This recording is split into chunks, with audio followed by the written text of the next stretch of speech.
This is Ricardo da Silva reporting for Spotlight.Africa.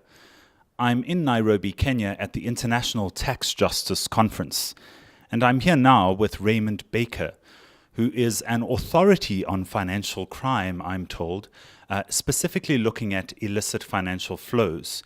He is the president of Global Financial Integrity, and I stole him away from one of the sessions to have a few words about illicit financial flows. So, Raymond, welcome. Thank you. Won't you tell us what are illicit financial flows? The way we define it is it's money that is illegally earned, transferred, or utilized. If it breaks laws in its origin or movement or use, we call that an illicit financial flow. Mm-hmm. So we're talking about tax evasion, tax evasion, a lot of tax avoidance. We're talking about the flow of criminal money. We're talking about the flow of corruptly generated money. There are basically three sources of illicit financial flows: commercial, criminal, and corrupt. A lot of people think that this subject is all about those corrupt countries over there or those criminal countries over there. In our analysis, the commercial component of illicit financial flows is by far the largest part of the problem. Now, as I understand it, illicit financial flows, particularly in the developing world, you made a claim, I think it was in a 2015 article, that about $1 trillion a year is removed or illicitly moved from African countries or the developing economies to the developed world. Could you say something about this? That is an estimate that we have made. The movement of illicit money out of the developing world into the Western world. The major way of doing this is through the commercial component, through manipulating capital and trade transactions for the purpose of shifting money across borders. This has become utterly normalized among multinational corporations and indeed among a lot of business people operating in the developing world.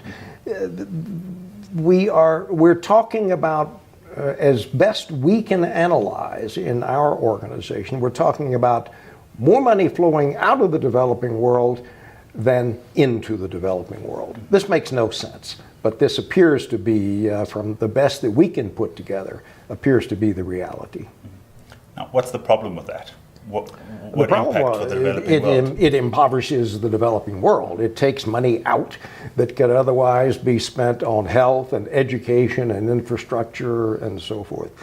The explosion of inequality in the developing world and in the richer world is very much tied to the flow of illicit money.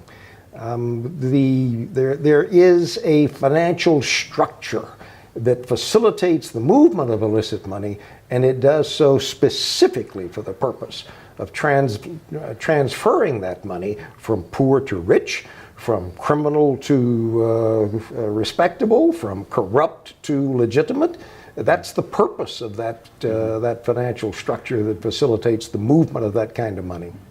And you use the word illicit very specifically so as not to say that it's illegal, because often these movements can be legal through some sort of administrative or policy loophole, moved in that way legally.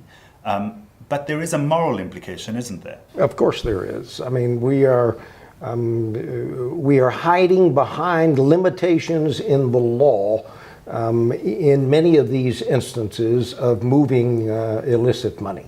An awful lot of multinational corporations, for example, will assert with full confidence that they are not breaking the laws. What they mean by that is that they're not breaking the laws of the countries where they are headquartered.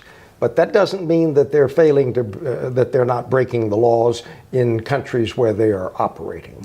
An awful lot of this money coming out of the developing world is coming out contrary to the laws that exist in the countries of the developing world.